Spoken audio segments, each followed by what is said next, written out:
It's 11:37 p.m. down here at the Port of Everett. This siren thing has been going off almost non-stop, apparently since about 11.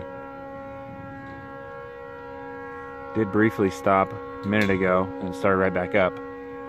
Hard to tell exactly where it's coming from other than just the water. Could be the port, could be the Navy base, could be across the water.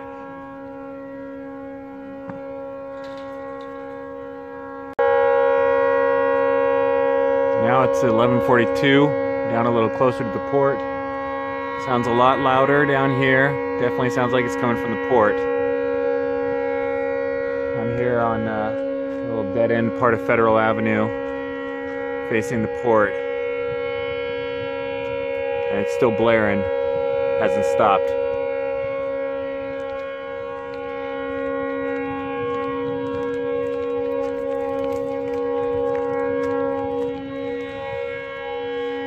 There's the entrance to the Port of Everett right over there.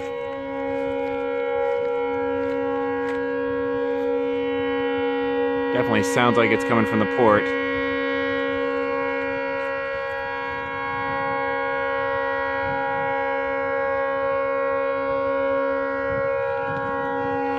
Birds aren't happy about it either.